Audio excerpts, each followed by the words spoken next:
It is Tuesday again, and I bring you greetings from the staff here at Tucker First Methodist Church. For the last few weeks, we have been focusing together on our Tuesday time with prayer, and we're going to continue that focus today, but there is going to be a little bit of a different focus in this coming week. For a few weeks now, we have been looking at the promises that Scripture brings to us and what that does in connection with prayer.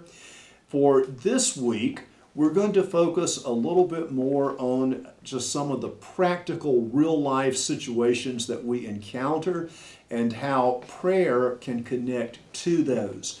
The way that I came about this was an article that I read recently by Kevin Kelly. Kevin Kelly was the original founding editor for Wired magazine. And recently he celebrated his 68th birthday.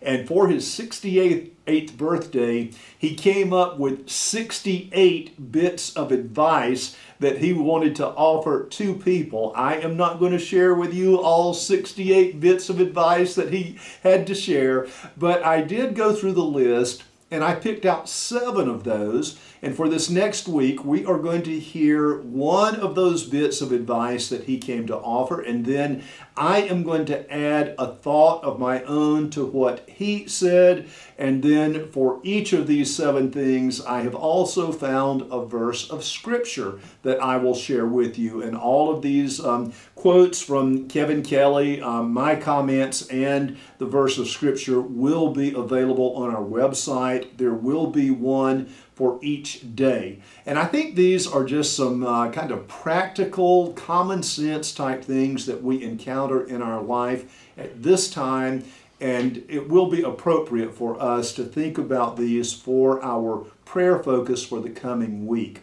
For today, I want to share with you one of the quotes from Kevin Kelly, and this is what he wrote. "When crisis and disaster strike, don't waste them. No problems, no progress." Now that was written before we got into this COVID-19 thing, but maybe his words are as appropriate now as they could ever have been, that when crisis and disaster strike, don't waste them. They always bring opportunities for progress to take place, for something good to come out of that. We can't look at the things related to COVID-19 and the way that's impacting people's life and health and the way it's impacting our country and the world. We can't look at that and say that is good. But there are some good things and there are life lessons that we can learn through this, and new opportunities come to us. I was thinking about a verse of Scripture where Paul wrote to Romans in chapter 5, verses 3 and 4. What Paul wrote there was, trouble produces endurance, endurance produces character, and character produces hope. Troubles, and certainly these are troubling times that we are in. When we endure troubles, that can produce endurance, leading to character, and producing hope in our lives. And my prayer is that during these troubling times that we are living through, in some way we can learn lessons that will help us to grow. And when we find ourselves on the other side of this pandemic, that there will be some lessons that we can apply to life that we will carry forward. And I believe it's appropriate for us in our prayers, even in these days, to ask God to guide us in seeing how these troubles that we are living through can lead to hope in our lives and can help us to develop a new world outview that is based on God's way of seeing things. And we see evidences of that happening in so many ways in our world. I continue to hear stories both within our congregation here at Tucker First and from people within other churches about the way that this COVID-19 pandemic is bringing together people who had previously been on different sides of arguments and debates and saw things differently, but now these different groups have kind of a common enemy that they're focusing on, and each group is united with the other in combating something that is bigger than whatever the differences were that had divided us in the past. And we are seeing signs of unity taking place in our world, and not just that kind of unity, but we're also seeing a lot of different things in our world, in our society, that are reminding us that we are all in this together. We have seen that from a lot of businesses that are no longer just focusing on their product and making a profit, but helping people to remember that we are truly a community that's in this together. This past weekend in Atlanta, we had the Blue Angels that did a flyover, just not for any military purposes at all, but just to remind people we are all in this together. And we are seeing so many ways that different segments of society and different groups are committed to being together and working towards finding a common solution. And in some way, I think these troubling times that we are in have the opportunity to lead us to greater hope. And that was a part of the quote that I found for this day from Kevin Kelly. The way that crisis and disaster can open up new opportunities. As we commit ourselves to prayer during this week, my prayer is that we can look for those opportunities, that the troubling times that we are in can open up new insights that we will carry forward in some positive way into the future.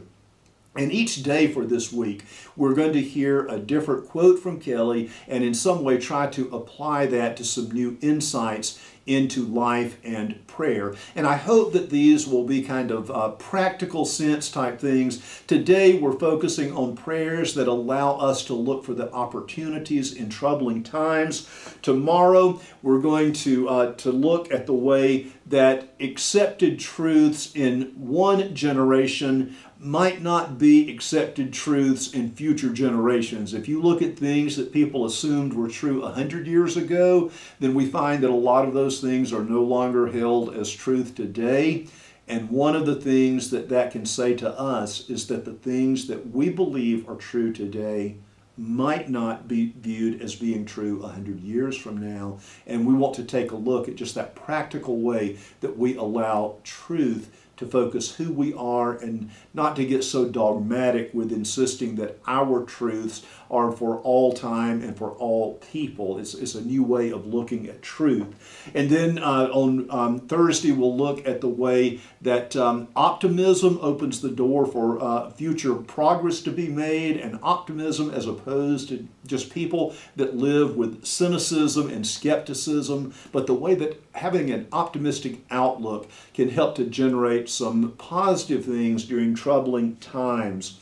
And then we'll move from that into thinking together about our finances. That's a huge issue for us now. And one of Kelly's quotes talks about the way that every purchase, every significant purchase that we make, for every dollar we spend, during the lifetime of whatever it is we buy, we can anticipate at least an additional dollar for repairs and maintenance or disposal before we ultimately get rid of that. So that means that if something costs $20,000, we need to be thinking of maybe a $40,000 investment. Or if something costs $250,000, that may wind up being closer to a $500,000 investment. And just looking at the way that finances impact decisions that we make, that can be a vital role of prayer in our lives at this time.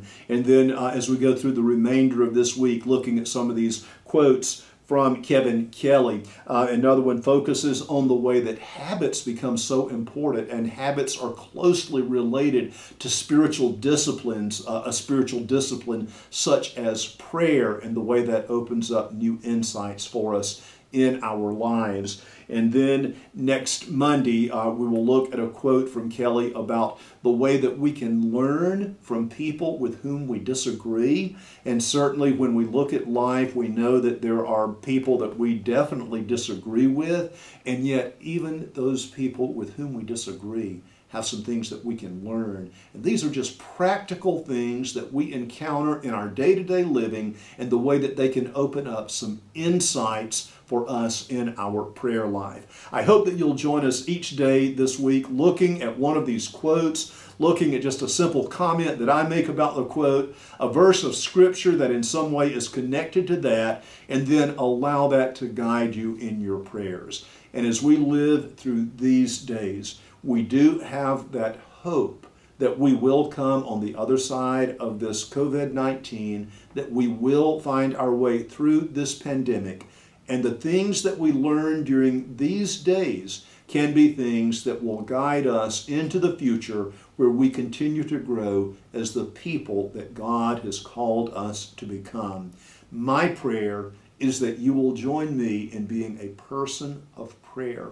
Lift up those that are being affected health-wise. Lift up those that are on the front lines that are helping to find solutions. Lift up those that are affected either by the economy or by the social distancing that does not allow them to be present with loved ones at this time. We have so many opportunities for prayer and some practical things that we face on a day-to-day basis. Let's be a people of prayer and trust that our relationship with God is going to give us the strength to guide us in these days. God bless you as you seek to be a person of prayer in the name of our God, the Creator, our Redeemer, and our Sustainer. Amen.